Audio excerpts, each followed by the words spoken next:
Sir हमारा पहला सवाल ये है आपसे कि महाभारत एक महान महागाथा है जिसके अंदर हमारे जितने भी कैरेक्टर हैं वो बहुत ही स्ट्रोंग है। तो सर आपने ऐसा मतलब शकुनी को ही क्यों रिप्रेजेंट किया ऑडियंस के बीच? देखिए, जब भी कोई इस किताब के ऊपर बात होती है तो सबसे पहला ऑब्वियस क्वेश्चन वही होता है जो आपने पूछा। मैं इसमें जवाब हमेशा देता हूँ कि आखिर शकुनी क्यों नहीं।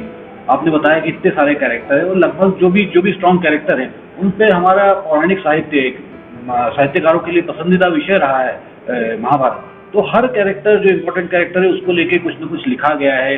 कर्ण के कैरेक्टर को तो बहुत ही ग्लोरीफाई किया गया है, अलग अलग कथाकारों ने उस पर उपन्यास लिखे गए हैं। कुंती का कैरेक्टर, भीष्म का कैरेक्टर, है ना। तो बड़े बड़े कथाकारों ने सारे इंपॉर्टेंट कैरेक्टर्स को लिखा है, चाहे वो पॉजिटिव हो या नेगेटिव। यहाँ तक कि शिखंडी को लेकर भी नरेंद्र कोहली ने उपन्यास लिखा है। तो ये जो कैरेक्टर है शकुनी, जब हम कहते हैं कि वो महाभारत के लिए रिस्पॉन्सिबल है और उसके कारण ये पूरी जो महाभारत का युद्ध है वो हुआ है, तो आखिर क्यों नहीं उसके बारे में लिखा जाना चाहिए। क्योंकि कोई भी बिना कारण से तो कोई चीज़ करता नहीं, तो उसके कारण कितने सही हैं या गलत है ये बात की बात है। लेकिन हम किसी को अगर हम मुजरिम ठहराते हैं, किसी को हम अपराधी ठहराते हैं, तो कम से कम उसकी बात सुनी जानी चाहिए, उसकी बात देखी जानी चाहिए। इसीलिए ये किताब एक तरह से रिव्यू पिटीशन है शकुनी की भारतीय जनमानस की अदालत में। हाँ सर, जैसे रामायण में मंथरा थी बिल्कुल उसी तरह शकुनी को महाभारत में दिखाया गया है। लेकिन जैसे हम लोग जानते हैं कि हर खलनायक के पीछे एक नायक छुपा होता है, तो ऐसी शकुनी के अंदर क्या नायकता थी जिसे आपने ऑडियंस के सामने लाने की कोशिश की? मित्र, पहले तो मैं इस बात से सहमत नहीं हूँ कि जैसे रामायण में मंथरा थी वैसे शकुनी है। क्योंकि मंथरा का कैरेक्टर एक बहुत छोटा कैरेक्टर था जो कि राम को वनवास के लिए हम उसको जानते हैं, जिसने कैकेयी को भड़काया था और वहाँ उसके बाद उसका रोल खत्म हो जाता है। लेकिन यहाँ पे शकुनी का रोल जो है, पॉजिटिव हो या नेगेटिव हो, वो उससे कहीं ज्यादा बढ़कर है। वो महाभारत की हर एक घटना के पीछे कहीं ना कहीं डायरेक्ट या इनडायरेक्ट रूप से वो जुड़े हुए हैं। तो इसलिए उसको मंथरा से मैं रिलेट नहीं करूंगा। लेकिन बहुत इंपॉर्टेंट कैरेक्टर है। और एक तरह से हम कह सकते हैं कि पांडवों की ओर से अगर हम स्ट्रेटेजी मेकर देखें, श्री कृष्ण को कहें या विदुर को कहें, तो कौरवों की ओर से स्ट्रेटेजी मेकर जो है उस शकुनी है। इसलिए ये कैरेक्टर बहुत इंपॉर्टेंट हो जाता है, मंथरा के कैरेक्टर से कहीं ज्यादा इंपॉर्टेंट हो जाता है। इन महाभारत की सारी घटनाएं इसी कैरेक्टर के इर्द गिर्द घूमती हैं। दूसरा सवाल आपका फिर से दोहराइए। सर, जैसा कि हम लोग सुनते आए हैं कि हर खलनायक के पीछे एक नायक छुपा होता है, तो ऐसी क्या नायकता थी सपने के अंदर जिसे आपने ऑडियंस के सामने लाने की कोशिश की है? देखिए, नायकता की बात नहीं कहूँगा मैं मेरा ये कहना है कि हर खलनायक के खलनायक बनने के पीछे भी कुछ वजह होती है, इसकी बात करूंगा। मैंने पूरी किताब में कहीं भी शकुनी को नायक नहीं बनाया है। मेरा ये कहना है कि उसके प्रत्येक कर्म के पीछे कुछ न कुछ कारण है, और वो जो कारण है वो कई जगह जस्टिफाइड है, कई जगह वो अपने से तर्कसंगत नहीं भी लगता। तो दोनों ही बातें। शकुनी कुल मिलाकर इस किताब में एक किरदार है जिसमें सारी मानवीय कमजोरियां हैं और कई सारी मानवीय खूबियां भी है। अगर आप खूबियों के बारे में पूछना चाहते हैं तो मुझे लगता है सबसे पहले जो है साहसी बहुत है वो, क्योंकि वो जानता है वो क्रिएटर से टकरा रहा है, वो श्री कृष्ण से मुकाबला कर रहा है, तो वो बहुत साहसी है।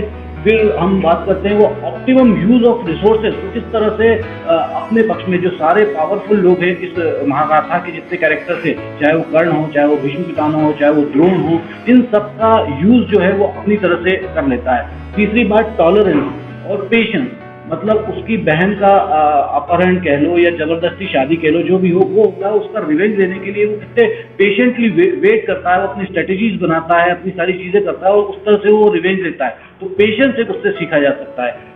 चौथी चीज टॉलरेंस, जब वो हस्तिनापुर में रहता है अपने बहन के घर में, तो उसको बहुत सारी अपमान सहन करना पड़ता है। आज भी हमारे समाज में बहन के घर में रहना अपमान का कारण माना जाता है, लेकिन वो सारी चीजें सहता है। तो ये टॉलरेंस, तो इस तरह की कोई चीजें हैं जो उस कैरेक्टर को अगर आप नेगेटिव माने तो भी और पॉजिटिव माने तो भी उससे सीखने लायक है।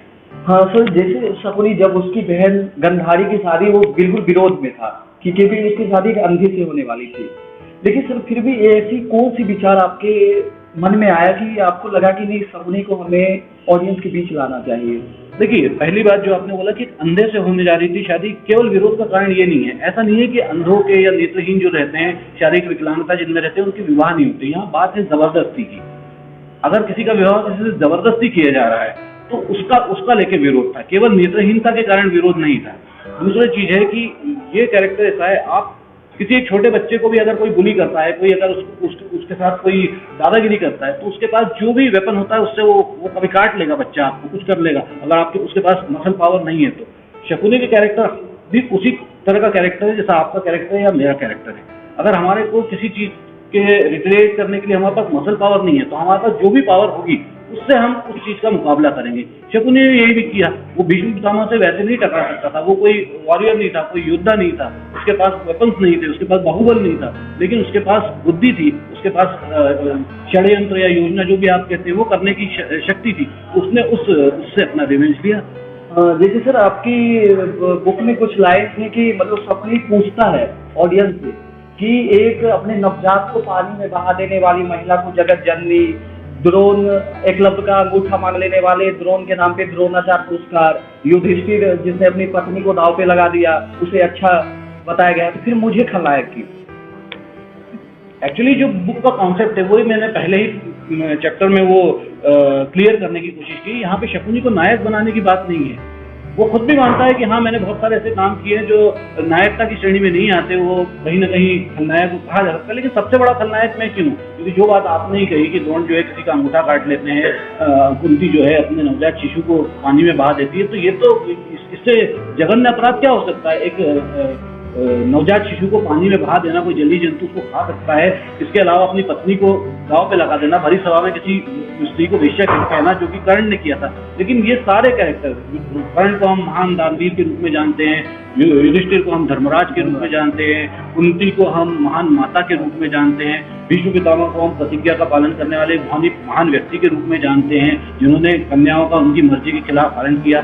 तो इन सारे कैरेक्टर्स में इतनी खामियां होने के बावजूद अगर हम उन्हें पॉजिटिव रूप में याद करते हैं, तो शकुनी ने तो ऐसा कुछ भी नहीं किया, तो उसे नेगेटिव, और वो भी सबसे ज्यादा नेगेटिव बहुत कुछ किया उसने, लेकिन सबसे ज्यादा नेगेटिव वो क्यों है, ये सवाल वो ऑडियंस से करता है, और उसके बाद में वो अपनी कहानी पूरी सुनाता है, और लास्ट में एक क्वेश्चन छोड़ के जाता है कि योजना अगर श्री कृष्ण की हो तो उसे लीला, योजना अगर विदुर की हो तो उसे नीति, और योजना अगर शकुनी की हो तो उसे षड्यंत्र क्यों कहा जाता है?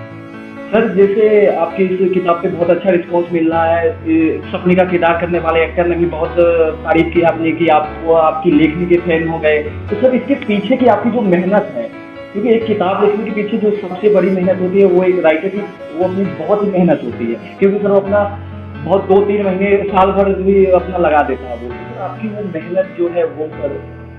देखिए 2-3 महीने साल भर में क्या होता है कि जब हम शुरुआत में कुछ चीज करते हैं तो हम ये सोचते नहीं कि हम इस पे कुछ लिखेंगे, या कोई किताब का कोई ऐसा विचार पहले रहा नहीं। इस तरह की किताबें पढ़ने का शौक था, और इस तरह का लिटरेचर जो भी था वो पढ़ते गए, तो काफी जब मतलब ये कोई किताब लिखने की प्लानिंग से नहीं पड़ी थी चीजें, लेकिन जब पढ़ते गए तब ये विचार दिमाग में आया, और उसके बाद फिर थोड़ी और रिसर्च की, क्योंकि पहले से सारी चीजें तो अध्ययन के माध्यम से पता चली गई थी, और फिर उसके बाद और कुछ चीजें निकाली, और फिर ये किताब का स्वरूप सामने आया। सर आगे कोई किरदार जिसे आप ऑडियंस के बीच लाना चाहेंगे? निश्चित रूप से लाना चाहूंगा, लेकिन वो अभी पाइपलाइन में है और बहुत इनिशियल स्टेज में है, इसलिए उसको भी शेयर करना नहीं चाहूंगा, लेकिन अगर ईश्वर ने चाहा तो जल्दी कुछ और भी आएगा। Thank you sir. तो आज हमारे साथ जुड़े थे आशुतोष नाडकर, जिनकी पुस्तक है शकुनी, पासों के महारथी, जिसे आप लोग पढ़े। धन्यवाद।